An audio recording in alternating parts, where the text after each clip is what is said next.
Hey everybody, what's up? I'm Steven. Thank you for tuning into the video today. Before we get started, I just want to say if you haven't seen the new Avengers Endgame trailer yet, I'd go check that out. It was really, I really liked it. It revealed a lot about the new upcoming movie, and it gets me really excited for it, and I'm sure it will get you excited for it too. Now, in this video, I'm going to be ranking the MCU heroes as we get ready for Endgame. Um, I went through and made a list of 30 of the heroes. I didn't pick like every hero and every like minor hero that backs them up, but I came pretty close to that. I think I got pretty much everybody I wanted to get for this list. I just thought it'd be a fun video to put together to see what I think about the heroes compared to what other people's opinions are. So we'll go from number 30 is the least powerful hero to number 1 will be the who I think is the most powerful hero. So we'll start with number 30 is Black Widow. I know she was like a Russian spy and everything, but she doesn't really have powers necessarily. She's good at fighting and everything, but honestly, compared to the other like Avengers and the other heroes in the MCU, there's nothing really that stands out about her. Like if she were to be attacked, I'm sure she'd be killed instantly compared to like Captain America or the Hulk, you know. Coming up at 29 though is Hawkeye, her partner. They are part of the original Avengers, I mean, but even him, it's like he just has a bow and arrow. That's pretty much, he's kind of the same as Black Widow. I mean, no real powers or anything like that. Number 28, I had War Machine. The reason I put him here is because, like, he's a little bit better than Hawkeye and Black Widow, but I mean, all it is a suit. And unlike Tony Stark's Iron Man suit, this one never really changes. Like, maybe upgrades the weapons and stuff, but, like, remember in Avengers Endgame, Tony had, like, a nanobot kind of thing that the suit just builds around him and things like that, and he's upgraded his to that level, whereas War Machine's just kind of been the same since Iron Man 2. And also, I mean, it was originally an Iron Man suit anyway, so it pretty much came from Tony. So it wasn't even like he, you know, Rhodey fixes it up himself or anything like that. That's why he's this high up on the list. Now, number 27, I said Star-Lord, mostly because he's kind of like the Black Widow of, or the Hawkeye of Guardians of the Galaxy. I mean, he has guns and everything, and he does have his own technology, and he's like a, you know, like a Ravager. He finds things and sort of makes his own weapons out of that. But I don't feel he's like deserving of like the top 10 in the of all the heroes that exist in the MCU. Um, but even though he does lead the Guardians of the Galaxy and everything, I just didn't feel he needed to be way up at the top. Number 26, I had Nick Fury, the great grand Nick Fury. Mostly because, for the same reasons as Black Widow and Hawkeye, except that I feel he has a little bit more, like, you know, control, because he always has like resources to back him up. Like if he needs help, he has someone he can call in a favor, like Captain Marvel at the, like we saw at the end of Avengers Infinity War. He always has like a backup plan, or even like in Age of Ultron, he came up on the those ships and everything to help them. I just don't feel like, obviously he's not more powerful than like the Hulk or Iron Man or anything, so that's why he's number 26 on the list, despite being the leader of S.H.I.E.L.D. and the one who brought the Avengers together. Number 25, I had Mantis, mostly because her power is pretty much just like, she can make people feel their inner emotions more, or something like that. She almost, I mean, she even had a hard time controlling it with, like, controlling Thanos with that. When she was, like, you know, on top of squeezing his head when the other Avengers were trying to pull off the Infinity Gauntlet in Infinity War. But that's all her power is. Like, she has to physically, like, touch the person, and then she can make them feel their emotions or whatever. That's not really that great of a power. I feel like the only reason they brought her into the MCU was so that she could, like, for that particular reason, for that part of the plan where Star-Lord and all them were trying to, like, make him relax so that they could pull the Infinity Gauntlet off. Even though it didn't work anyways. Way to go, Star-Lord. So that's why she's number 25. And before her, at number 24, I had Rocket Raccoon. He's inventive and everything. He invents gadgets. He built a bomb that helped them destroy Ego. I mean, he's kind of the Tony Stark of the Guardians of the Galaxy, in my opinion. But he's not better than the other Guardians, other than, I guess, Star-Lord. Compared to, like, size and strength and all that, but he's good at building weapons, which is a helpful thing. Which, like, that is helpful to the team. It's just he's not more powerful than them, which is why at number 23 I put Gamora.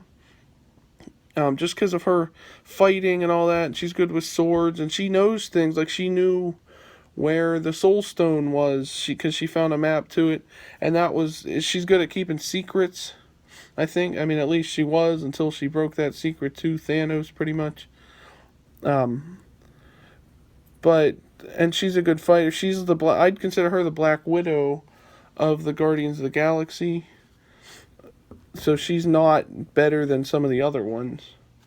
Number 22, I had Falcon.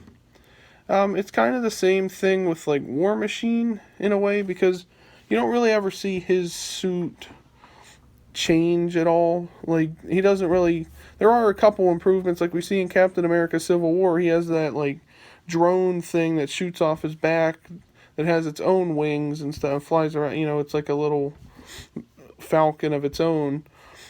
But other than that, there's not really many improvements. I put him here because I think he's better than, like, Gamora and Rocket and all them, though, because I mean, his wings are cool and everything, and he can fight and all that. And he's always with Captain America. He might be the next Captain America, depending on what happens in the upcoming movies and everything. We don't know. I mean, at one point in the comics, he became Captain America. I'd call him Captain Falcon, but that's someone totally different. But so if he does become Captain America, then he'd have to live up to that. Number 21, I had Wasp from Ant-Man and the Wasp, just because I feel that their like power to shrink down and everything is beneficial, because you could sneak up on anybody, like Thanos, like any other villain that might come up next. Like the next installment of the Avengers and stuff like that would be a crucial thing. And also at number 20, I had Ant-Man for the same reason. Just the shrinking down power, and they have access to the quantum realm as well, which may play some importance in Avengers Endgame, I believe, depending on what it is. But Wasp and Ant-Man, I had at 21 and 20, just because, again, they're not more powerful or as powerful as some of the other Avengers characters, but I feel they could live up to their standards, just because of access to the quantum realm, being able to shrink themselves down and then pop back up, and they could shrink anything too. They could shrink an enemy if they needed to. I mean, whatever. And also he can grow really tall too, as we saw in Civil War and Ant-Man and the Wasp. I feel that's beneficial, but doesn't make him as powerful as some of the other Avengers. Number 19, I had Drax the Destroyer. He's obviously the most powerful of all the Guardians. He's basically the Hulk of the Guardians of the Galaxy. If you were to compare the two teams, like, they pretty much have the same kind of people on their team.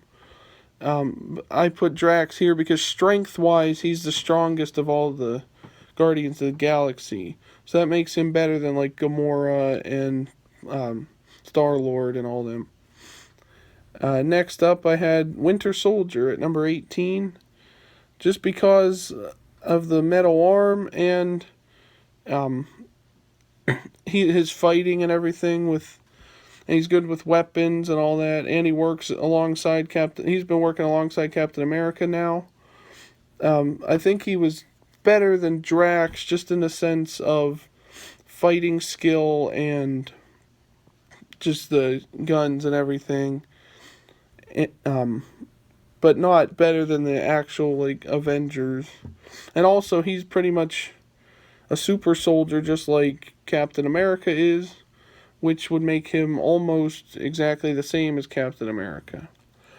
Number 17, I had Valkyrie from Thor Ragnarok. I put her here because of her. She's kind of like Lady Sif, and she fits in that with Gamora too, like the fighting and everything. And I mean, she's a god just like Thor was. She was from Asgard, just like Thor, so that makes her just as powerful, or a little less powerful than Thor.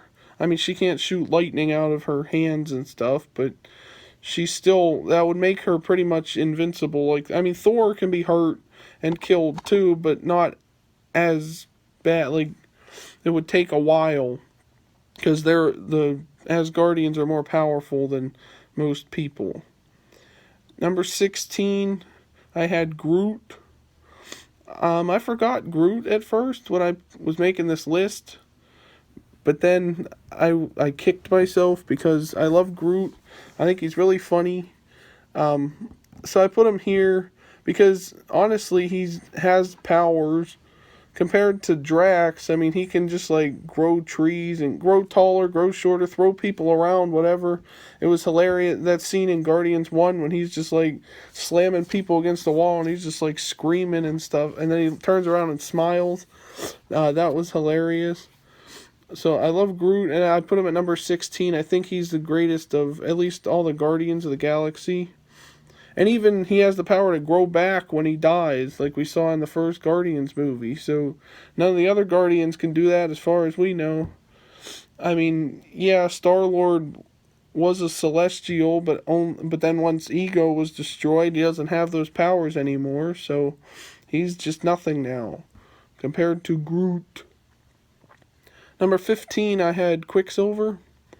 Just because that speed, power, and everything, even though we didn't get to see it as much on screen because he was only in one film, I still feel like that's a beneficial power, and that is a cool superpower. I've always wondered what it would be like to be able to just like speed past people and what it would look like. And the movies made that look really cool, where he's basically in slow motion, but he's actually moving really fast. So that's why I put him there. He's not the best of all the Avengers, but it's still a unique power to have in these kind of battles, especially when we saw it in Age of Ultron. Number 14, I had Heimdall, just because he can see every soul in the galaxy, for whatever reason, and I feel that's very beneficial. And also, like we saw in Avengers Infinity War, he had the power to basically summon the Bifrost at least once, using dark magic or whatever it was, to send Hulk back to Earth to warn the others of Thanos' attack. But I mean, he's not as powerful, like fighting like as Thor, I guess. I mean, yeah, he's still a god. He's still on Asgard. But I don't know necessarily that he has, like, he still, again, can't summon lightning. The only thing he can do is see souls and maybe outsmart people in a way and strategize things. But he's not as powerful as the other Asgardians. Number 13, I have Spider-Man. Mostly because, I don't know, I feel that this Spider-Man isn't as great as the Sam Raimi Spider-Man with Tobey Maguire. This one, though, I mean, pretty much everything from him, I mean, I guess we're supposed to assume he got bit by a spider and all that, but his suits come from Tony Stark. And really, there's not much of an improvement to them either, other than, I mean, there's little gadgets here and there, But I mean, gadgets can be destroyed. He even has those legs that come out of the back of his suit in Avengers Infinity War. But I mean, gadgets can be destroyed, whereas having superpowers is harder to kill this person. So ranking up there with all the other Avengers, he's not as powerful as them, I'd say. I mean, he is just a kid right now. I'm sure somewhere down the line he'll be one of the leading Avengers, maybe. But for right now, he's number 13 on my list. Then number 12, I said Black Panther. Because of where he comes from, and the suits are all made of vibranium, which is hard to penetrate. And you can't really... And he can absorb... His suit has that ability where he can absorb powers, or absorb things, like when he's being shot and everything, and then like shoot it back at people. We've seen that in Black Panther, and he did a little bit, I think, in Infinity War. It becomes that like purple energy that he can shoot back at people. But that still doesn't make him one of the best of the Avengers yet. Which is why number 11 I had Shuri, because she built the Black Panther costumes. And I think she might be a future Black Panther herself, maybe teaming up with her brother. But she's really inventive, and honestly, I feel she might give Tony Stark a run for his money too, somewhere down the line. Like, she's going to be that next inventor character that builds a bunch of things. She built her own weapons in Black Panther. Even in Infinity War, we saw her, she was like trying to fix Vision. I mean, Black Panther, all he does is run around in his suit of armor, literally. And then, like, whereas she built those cars that they had. That was like it was a hologram of the car, but she's actually driving it, like we saw in Black Panther, which I thought was really cool. And that's why I think she's better on that scale compared to Black Panther. Number 10, I had Vision, because obviously his powers come from an Infinity Stone, and that makes you pretty powerful. I mean, even though he uses it pretty much just for shooting lasers out of his forehead and kind of phasing through things, I feel if he wanted to, he could have used it for mind control. We never really got to see that. I wish we had, because that's what the Mind Stone is for. I mean, Loki used it for that, not knowing it was the Mind Stone. But I feel Vision is one of the more powerful of the Avengers, just because he has the stone and everything. If he didn't have the stone, like if they somehow bring him back to life for Avengers Endgame or something, I feel he'll still maybe be powerful, but without the stone, though, how much of that power that he has would he still have? So he's not the strongest or the most powerful of all the Avengers, but he is up there in the top 10. Number 9, I had Captain America. Mostly because, just like Winter Soldier, I mean, he's a lot more powerful with the super soldier serum and everything. And he never backs down from a fight. You know, like, no matter what fight he's in, he gets back up to his feet, and he's like, I can do this all day, let's go again. You know, like, even his battle with Tony in Civil War, he kept getting back up. I mean, he's fighting Iron Man, who's, like, destroying him, and pow, pow, pow, you know, like, he can give anybody a run for... I'm sure he could take on the Hulk if he needed to, at least, like, keep him busy. We saw what he did with Thanos, too. He held him back a little bit, like, before being thrown around with the Infinity Stones. So, I mean, and that's a good thing to have, not giving up on a fight, especially when they're battling Thanos and everything. And he's definitely, I feel, he's the leader of the Avengers. He's not the most powerful, but he is the leader of the Avengers. Number 8, I had Iron Man. Just because, like I said earlier, he's that innovator. He's the one building new technology. He built the new Avengers facility. He built, in Age of Ultron, we saw he built them new suits that have the little A patched on them and stuff.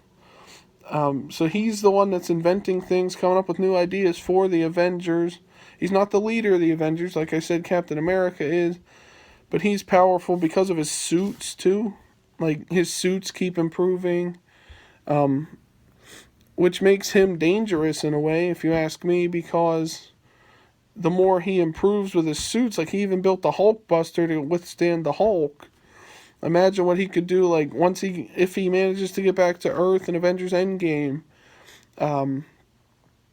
he could build a suit that can counter Thanos. I think in the comic books he has like an Infinity suit or whatever that's meant to withstand the power of the Infinity Stones. Like with that kind of powerful mind at his disposal, that makes him one of the most dangerous of the Avengers. Number 7, I had the Ancient One from Doctor Strange, just because she was the first. I mean, well, maybe not the first, but before Doctor Strange, she was the excuse me, she was the first Sorcerer Supreme, and we saw what she could do in Doctor Strange with the, making portals and all that. She had those powers way before Doctor Strange even learned them, and we see him use those against Thanos in Infinity War. But she's not. I don't think she's more powerful than Doctor Strange, just because she's old. Like she's basically an old woman. She's called the Ancient One. I mean, she wasn't going to be around forever anyways, and she was able to die. Like, she was killed. I don't think she's as powerful as Doctor Strange, but I think she definitely deserves to be in the top 10 where I put her. Number 6, I had Scarlet Witch. I mean, there's enough to say about that, because she can destroy an Infinity Stone. We saw that in Infinity War. And if she's that powerful, like, we've kind of seen her developing her powers since Avengers Age of Ultron. And she's gotten a lot more powerful. And if she can destroy Infinity Stones, I mean, that's going to be crucial to beating Thanos in Endgame for sure. And even if she's that powerful for whatever upcoming villains they have in store next for whoever the Avengers are after Endgame, like, she'll be one of those more powerful characters that goes against them. However, like, power-wise, though, and strength and everything, I had Hulk at number 5. Because, for obvious reasons, he pretty much can't be killed. I mean, I guess, yeah, even if you try to kill Bruce Banner, then the Hulk just comes out. Like, it's almost like he's a god and you can't kill him. Like, Hulk is just that powerful. And the more angry he gets, the more powerful he gets. And I'm sure once he has that rematch with Thanos that I'm sure a lot of you are looking forward to. I know I am. I want to see Hulk and Thanos one more time. He'll be at his strongest form yet, especially if they have that rumored, I think it was Professor Hulk or whatever, where he kind of merges with Banner and he's like a smart Hulk. That would make him really dangerous, I think. Number 4, I had Odin. I mean, obviously, he's basically God. He ran Asgard. He knows all these things. He has all this ancient knowledge and everything. He knew about the Infinity Stones. I've heard some rumors going around that he actually maybe held the Infinity Stones before Thanos even did. And realizing how powerful they were, he, banished them to all through the galaxy and everything. I don't know if that's true or if that'll ever come to light, but that was a theory about Odin. But just knowing that, I mean, he's the lead Asgardian, he's pretty much, I mean, I guess he dies of old age still. Like, he can die, I guess, because he died in Thor Ragnarok, and then that's what allowed Hela to come out. But he's still one of the most powerful, even before Thor. I mean, he was Thor pretty much. Like, he has that ability to give people their powers. He gives Thor Mjolnir and everything. He can see things too, like he has those ravens that are in the comic books, at least, Odin's ravens. And that's Norse mythology too. So he's a really powerful character. I don't know how he would. I mean, I feel he could defeat Thanos if he were still alive at this time. That's how powerful Odin is, but I don't think he's more powerful than like Thor and everybody. Number 3, this was where it got a little bit tricky for me. Trying to decide who the top 3 were, trying to decide who the most powerful of these characters was. But number 3, I had Doctor Strange. Right now, we've seen what he can do and everything, and I feel, though, that, yeah, he has a bunch of amazing powers, but a lot of it, I mean, up until Infinity War, I guess, he didn't really use the Time Stone like, in battle. I feel like he can still improve on his powers. He might not be that's why I don't think he's the strongest of all the Avengers characters or the MCU characters. Mostly because I feel there's more he can learn still. And I feel he needs to branch out and, like, not rely on the Time Stone as much. Like, in the first movie, he just used the Time Stone to annoy the heck out of Dormammu until he would basically bargain with him and just leave. Which is a unique strategy, but it doesn't make him that powerful, to be honest. But I feel down the road, he's going to be one of the crucial Avengers characters. Especially, he knows what's happening in Infinity War and Endgame. He knows that one strategy that the Avengers need to win. But right now, he's not the most powerful of the Avengers. Number 2, I had Thor. And number 1, I had Captain Marvel. Now, some of you are probably going to argue this because how is Captain Marvel more powerful than Thor? I mean, he took on the power of a star in Infinity War and didn't die or whatever. That was an argument I had with myself, too, when I was trying to decide who the most powerful was. But after I saw the Captain Marvel movie, I think because she can pretty much, her power is almost limitless. Because she can absorb the energy of like a white, or like the opposite of like a dark hole. I think it was like a white hole or whatever. She can just absorb light, I guess, and use that, and it's like unlimited power. Whereas Thor, I mean, it could be argued they have a tie at number 1 because they're both really powerful. I just feel Captain Marvel is more powerful than Thor, and if they were ever to fight, I feel she may be able to, especially if she goes binary, which we saw in the Captain Marvel movie. If you haven't seen that yet, I'd recommend that too. It was a good movie, despite what people said about it. I heard a lot of people badmouthing the movie, but I enjoyed it, and it really revealed some things as to the future of the franchise. But I feel if Captain Marvel and Thor went at it, Captain Marvel would probably win. Because Thor, honestly, he's powerful and everything, but he just has lightning and his Stormbreaker hammer. He needs a weapon to win with, whereas Captain Marvel is the weapon. So that makes her more powerful, and she's the most powerful of all the Avengers characters. In a future video, I'm going to be doing some, like, crossovers I'd like to see in the MCU. Different, like, characters being in the same movie together, like we saw with Spider-Man and Iron Man in Homecoming. So stay tuned for that as well. And if you'd like to see any more videos where I rank things, just hit that like button and let me know in the comments section how you would rank all these characters. And again, go check out that Endgame trailer. It was awesome. And take care, everybody.